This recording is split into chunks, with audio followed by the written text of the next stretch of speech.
Um salve a todos, bom dia, boa tarde, boa noite, professor Gregory aqui. Sejam bem-vindos a mais um vídeo desse canal. Hoje um vídeo um pouquinho diferente. Eu faço na verdade um convite a vocês. A gente vai iniciar hoje uma série onde em alguns vídeos eu vou falar sobre um assunto, né? É diferente dos nossos conceitos fundamentais, onde eu trabalho com alguns conceitos de uma forma mais objetiva, né? De uma forma mais rápida. Nesse assunto aqui eu quero assim poder falar com mais detalhes, comentar algumas informações a mais dos conceitos que vão ser abordados, tá certo? Então, o primeiro assunto que eu trouxe aí para a gente fazer uma série sobre esse assunto é falar sobre os modelos atômicos. Dentro da química, o conceito de átomo ele é um dos conceitos mais importantes que tem, é um dos conceitos mais importantes que você precisa conhecer, já que a química estuda a matéria, e falar de matéria é falar de átomo. Então é necessário que a gente possa ter esse conhecimento, né, do que é o átomo, de como esse conceito surgiu e de como ele foi evoluindo ao longo do tempo, que basicamente é o que a gente vai tratar nessa nossa série aqui, tá ok? E esse vídeo que a gente vai iniciar hoje, esse vídeo vai tratar do conceito de átomo e falar sobre o modelo atômico de Dalton. Então nessa primeira parte falaremos a respeito desses dois temas aí, tá certo? Então, amigos, fica à vontade. Desde já eu peço que quem puder dê um like no vídeo, compartilhe com os amigos de vocês para mais gente ter acesso a esse conhecimento. Quem ainda não é inscrito no canal, aproveita e se inscreve. E vamos lá, gente. Roda a nossa vinheta.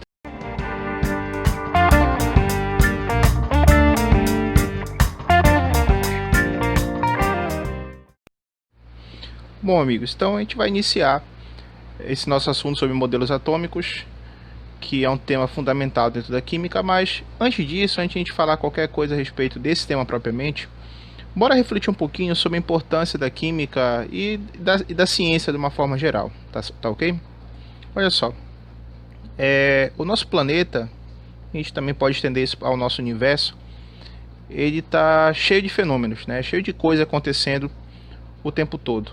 Então, a ciência, ela busca conhecer esses fenômenos, né? Porque chove, porque anoitece, como surgiu a energia elétrica, como ela funciona, o que é o raio-x, o que é o movimento das marés, o que é o clima, o que é a temperatura, enfim. A ciência, ela busca compreender esses fenômenos. Quer dizer, a partir da observação da natureza, nós vamos construir explicações para como essas coisas acontecem. E o que é interessante dentro da ciência, na busca dessas explicações, é a ideia de você explicar isso da forma mais clara, da forma mais objetiva, da forma mais simples possível. No seu livro Princípios de Química, os autores Peter Atkins e Loretta Jones, eles fazem uma análise que eu acho bem interessante do que é estudar ciência, quando eles colocam o seguinte: a ciência é a busca da simplicidade. E eu acho isso muito legal, porque o saber científico ele está muito relacionado a isso, a você conhecer os fenômenos que acontecem no meio que nos cerca, mas buscar explicar esses fenômenos da forma mais simples possível.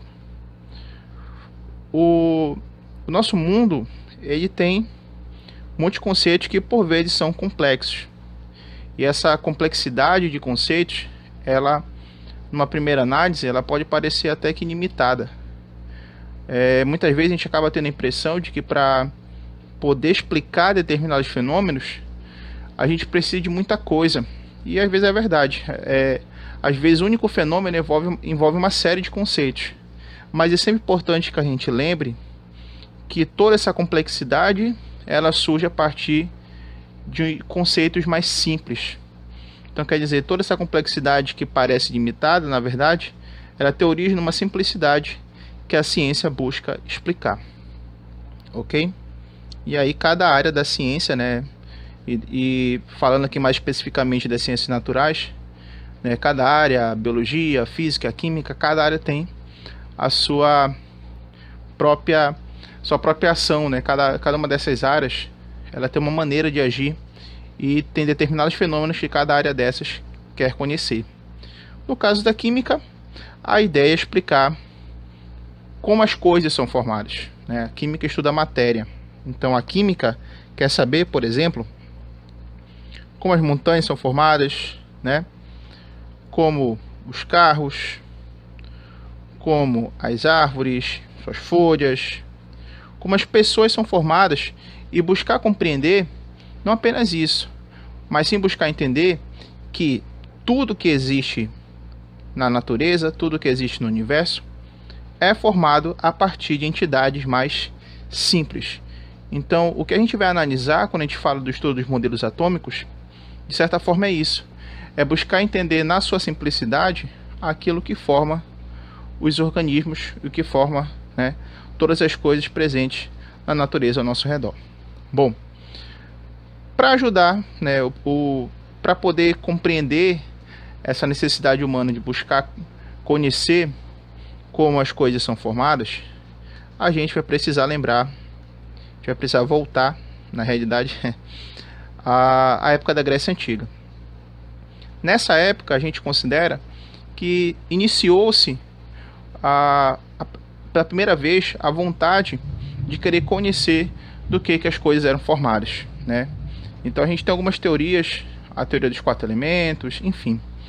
Mas dentro da química, para a gente aqui dentro da história da química, uma teoria vai nos interessar, que é a teoria que a gente vai conhecer, né?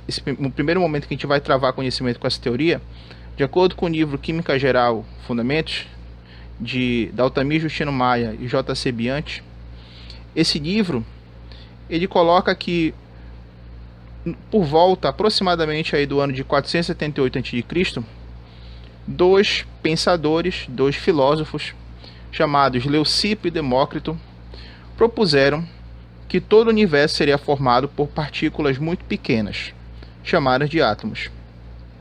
Então, a teoria proposta por esses dois pensadores, ela vai ser muito interessante e vai estar diretamente ligada àquilo que a gente vai tratar dentro da química. De acordo com esses dois pensadores, a ideia é de que tudo no universo é formado a partir de partículas elementares, de partículas simples, que foram chamadas de átomos. Era a chamada teoria atomista. Vamos entender como é que essa teoria funcionava. Basicamente assim, imagine que você tem um pão, e aí você resolve cortar esse pão em várias fatias. E aí você corta o pão em várias fatias, e aí você pega cada uma dessas fatias, né, já tiradas, e corta em pedaços ainda menores, e vai repetindo o processo. Então quer dizer, cada pedaço que você corta, você separa ele e torna a cortá-lo em pedaços ainda menores. Ou seja, a ideia é que você vá obtendo pedaços cada vez menores de pão. Então você pega o pão, divide pela metade, depois aquela metade, uma dessas metades que você tirou, você torna a dividir novamente, e assim de uma forma sucessiva. Você vai dividindo em pedaços cada vez menores. A questão aqui é o seguinte: o que acontece se eu dividir a matéria em pedaços cada vez menores? O que vai acontecer? Bom, é aí que entra a explicação de Leucipo e Demócrito. De acordo com eles, se nós pegássemos, né, a matéria, e aqui eu estou usando como exemplo o pão, mas vale para qualquer coisa que exista no universo. Se eu pegar uma porção de matéria e dividi-la em pedaços cada vez menores, vai chegar o momento em que a matéria vai ficar tão pequena, tão minúscula, que eu não vou mais poder dividi-la. Quer dizer, chega num determinado instante em que a matéria vai se apresentar tão pequena para a gente que não há mais possibilidade dela ser dividida. Então, quando eu chegasse nesse momento em que eu tivesse um pedaço muito pequeno, uma porção minúscula de matéria que não pudesse mais ser dividida, eu teria então aquilo que foi chamado de átomo. Bom, os átomos seriam então, de acordo com a teoria de Leucipo e Demócrito, seriam a menor parte da matéria. Então, a menor porção possível onde um corpo poderia ser dividido a menor porção de matéria que você não teria mais a possibilidade de dividi-la em pedaços menores seria o átomo. A palavra átomo, que vem do grego, né, que tem origem, claro, na língua dos gregos, já que foi elaborada por eles, a palavra átomo significa indivisível, ok? Então, esse é o primeiro momento que a gente considera dentro da história, onde o conceito de átomo vai ser abordado, ele vai ser, esse conceito vai ser elaborado, tá? Primeiramente, a partir do pensamento desses filósofos, ok? Bom, o que acontece? Muito tempo depois, houve uma transição do pensamento filosófico, ou seja, daquele pensamento que estava concentrado no plano das ideias, para o pensamento científico, para os conceitos científicos, para a ciência. Então, houve essa transição de você trabalhar dentro apenas do plano das ideias para trabalhar com explicações com base em experimentos. Então, há essa mudança. A gente reconhece que a filosofia ela é muito importante na construção do pensamento científico, mas o que acontece? Quando a ciência surge, e aqui eu falo especificamente quando a química surge, as explicações que a química nos oferece não são baseadas apenas em ideias, em conceitos abstratos, mas também elas estão diretamente relacionadas, elas estão diretamente ligadas com os experimentos que são realizados para provar essas ideias, tá certo? Então, olha só, gente, a gente considera que o momento inicial, onde você vai ter esse ponto de partida para o estudo da composição da matéria e, consequentemente, para o estudo do átomo, já na visão da química, já na visão da ciência química, esse ponto de partida vai se iniciar no início do século XIX. De acordo com o livro Uma Breve História da Química, de Arthur Greenberg, ele cita o ano de 1803 como o ano em que John Dalton, né, o cientista John Dalton, vai nos trazer um conceito de composição da matéria ligado ao ramo da ciência. Então, esse conceito proposto por Dalton, ele já vai estar dentro, né, ele já vai estar diretamente relacionado ao pensamento científico de fato, tá ok? Para elaborar o seu conceito, né, de átomo, o Dalton se baseou em várias ideias que já haviam sido elaboradas anteriormente, e a partir daí ele vai construir o seu modelo atômico. É importante nesse momento que a gente ressalte que quando a gente fala de átomo hoje, a gente está falando de um conceito que já foi provado várias e várias vezes. Como falei anteriormente, o átomo ele é um conceito que, se ele está sendo trabalhado dentro da ciência, então ele obedece ao rigor que a ciência propõe. Como eu falei anteriormente, de você fazer observações, de você fazer experimentos e a partir daí construir os seus conceitos. Então isso é muito importante, que quando a gente fala de átomos hoje, quando cientistas estudam e trabalham com as teorias atômicas, de quando professores trabalham com seus alunos os conceitos de átomo, a gente não está falando mais de um conceito que é abstrato, que está concentrado apenas ao plano das ideias. Não. A gente está falando de um conceito que já foi testado e já foi comprovado diversas vezes dentro da história da ciência e, claro, dentro da história da química.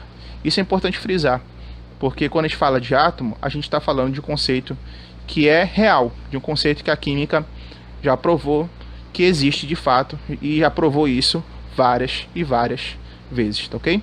Só por curiosidade, tá? Esse rapaz aqui, nessa foto, na segunda foto, sou eu, tá? Ministrando uma aula para minha galera, tá ok? Bom, como eu estava falando, os conceitos de Dalton, eles foram baseados nos trabalhos de dois outros cientistas, nos trabalhos de Joseph Louis Proust e de Antoine Lavoisier. A partir dos trabalhos desses dois cientistas, o Dalton construiu suas ideias. A gente pode falar no outro momento, em outro vídeo eu quero falar na realidade sobre os trabalhos de Proust e Lavoisier. É importante que a gente fale deles, porque as teorias propostas por eles são fundamentais dentro da química, Mas, por enquanto, o que vai nos interessar nesse momento é saber que os estudos de Dalton estavam ligados ao trabalho desses dois cientistas aí citados. Bom, a partir daí, então, Dalton vai trazer a sua ideia de composição da matéria. Essa teoria ficou conhecida como modelo atômico de Dalton. Ok? De acordo com esse modelo atômico de Dalton, ele vai trazer para nós as características de como Dalton imaginava, de como Dalton via a matéria. Bom, então que características seriam essas? Primeiro ponto, que é o ponto fundamental para a gente poder relacionar com o nosso assunto, é que a matéria seria formada pelos átomos. Então, quando você vê a natureza e tudo que ela contém, então quando a gente olha para a natureza, a gente está falando de objetos, a gente está falando de coisas, de substâncias que são formadas a partir então dessas estruturas básicas, que são os átomos, que nós já falamos anteriormente, são a menor parte da matéria. Então esse é o primeiro ponto, a matéria formada por átomos. Outra característica, o átomo, na visão de Dalton, seria uma esfera maciça. Um modelo, né, tanto que a visão que ele tinha de átomo ficou conhecida como modelo da bola de bilhar. Tá aqui. Essa imagem, ela ilustra para a gente a visão que Dalton tinha do átomo, de como Dalton queria que nós enxergássemos esse conceito. Então o átomo seria uma esfera maciça, ou seja, com uma forma, um comportamento, né? A ideia de que o átomo, segundo Dalton, nos remeteria à ideia de uma bola de bilhar. Próxima característica, um composto tem combinação específica de átomos. Então as substâncias que você tem na natureza, os chamados compostos, essas substâncias são formadas a partir de átomos que estão organizados numa combinação específica. Por exemplo, o caso da molécula de água. A gente conhece, é uma das fórmulas mais famosas dentro da química, a molécula de água é H2O. Ou seja, H2, 2 e átomos de hidrogênio. Então aqui o hidrogênio, aqui o hidrogênio. O, que é o elemento oxigênio. Então, na molécula de água, você sempre vai ter essa combinação específica. Para formar uma molécula de água, você precisará de 2 átomos de hidrogênio e 1 átomo de oxigênio. Então, a combinação dos átomos tem que ser especificamente essa para poder formar uma molécula de água. Ok. Próximo. Átomos de um mesmo elemento são idênticos. Átomos de diferentes elementos possuem massas diferentes. Então, de acordo com Dalton, quando você tem átomos com massas diferentes, esses átomos pertenceriam a elementos diferentes. E quando átomos fossem de um mesmo elemento, esses átomos tenderiam a ser idênticos. Então, o átomo de carbono encontrado, digamos, na composição de uma árvore, esse átomo de carbono seria idêntico a um átomo de carbono encontrado, por exemplo, na composição de constituinte lá na composição de uma borboleta, por exemplo. Então, quer dizer, átomos de mesmo elemento seriam idênticos na visão de Dalton. O que mais? Uma reação química, né, uma reação ou a transformação química, o que seria isso? De acordo com Dalton, não há destruição ou criação de átomos. Apenas ocorre uma troca de átomos para formar novas substâncias. Exemplo, a formação da água. Essa parte é importante. Nós aprendemos dentro da química que uma reação química é um processo que transforma a matéria. Quer dizer, você forma novas substâncias. É um processo onde você tem determinadas substâncias antes, que a gente chama de reagentes, e que essas substâncias passam por processos que as transformam e formam-se novas substâncias com propriedades completamente novas. E geralmente se costuma pensar que dentro desse processo, dessa transformação, da reação química, você teria ou a perda ou o ganho de átomos. Ou seja, que para você poder formar essas novas substâncias, você precisasse perder átomos ou criar novos átomos. E não é isso que acontece. Nas reações químicas, você tem apenas uma troca de átomos. Esses átomos apenas sofrem uma mudança, uma recombinação, quando formam essas novas substâncias. Aqui como exemplo eu tenho a formação da água. Analisando a proporção que você precisa para formar a molécula de água, você teria isso, 2H2, ou seja, 2 moléculas do gás hidrogênio. Uma molécula do gás hidrogênio, ela é formada por 2 átomos de hidrogênio. Por isso que aqui eu tenho essas 2 bolinhas representadas de branca juntas. Cada bolinha branca representa o hidrogênio. Então, 2H2, 2 moléculas de hidrogênio, mais uma molécula do O2, o oxigênio aqui representado na cor vermelha, O2, 2 oxigênios, né? Então, 2H2, 2 moléculas de hidrogênio, mais uma molécula do oxigênio. Quando fazem reação química, está aqui a setinha representando que está havendo uma reação, elas formam 2 moléculas de H2O, que é a água, 2H2O, ok? Então, você tinha o hidrogênio, você tinha o gás hidrogênio, você tinha o gás oxigênio. Quando eles realizam a reação, forma molécula de água. Então quer dizer, hidrogênio, o gás hidrogênio é uma substância, o gás oxigênio é outra. E a água é uma nova substância com propriedades completamente diferentes das substâncias iniciais. Aí tu pode pensar, para formar essa nova substância, houve uma perda? Houve um ganho de átomos? Não, são os mesmos átomos. Aqui, ó, são 4 átomos de hidrogênio no total, 4 bolinhas brancas. Aqui na formação da água, você continua tendo os 4 hidrogênios. Aqui, ó, um hidrogênio, o segundo, o terceiro e o quarto. Então, a quantidade de hidrogênios é a mesma. E os oxigênios? Você tinha 2 átomos de oxigênio. Após a formação da água, você continua tendo esses 2 átomos de oxigênio presentes. Então, quer dizer, na verdade, você não teve nenhum ganho e nenhuma perda de átomos. Houve apenas uma recombinação, uma reestruturação na forma como esses átomos estavam ligados entre si. Ok? Bom, então, essas seriam as características do modelo atômico de Dalton. Hoje a gente sabe que esse modelo atômico ele acabou se tornando um pouquinho, como posso dizer, obsoleto com o passar do tempo. Dessas características que nós vimos agora do modelo atômico de Dalton, a gente vai entender que com o passar do tempo, né, a gente está falando de um modelo aí que foi proposto no início do século XIX, com o passar do tempo a gente vai ver que muitas dessas ideias que Dalton havia imaginado para o átomo, essas ideias vão se provar incorretas, né, e vão ser substituídas posteriormente por ideias mais atualizadas. Mas é sempre importante a gente falar disso, que o modelo atômico de Dalton, na época dele, ele foi interessante, ele foi importante para explicar como a matéria se comportava, como o conceito de átomo se comportava, tá ok? Isso é importante. Da mesma forma como, por exemplo, ao longo da história, para quem gosta de assistir filmes, né? Ao longo da história, a gente viu o quê? Que primeiramente você teve as fitas VHS, depois o DVD, depois o Blu-ray, né? Então você teve uma evolução dessa tecnologia. Não quer dizer que o VHS agora é completamente inútil. Não, de repente, quem sabe alguém ainda tenha lá na sua casa um aparelho que possa ser utilizado. E na época em que foi criado, o VHS ajudou e atendeu de uma forma bem satisfatória a sociedade, né? Tanto que existia anteriormente as locadoras, que a pessoa ia lá, locava as fitas, né? Que durante muito tempo foi um negócio bem rentável.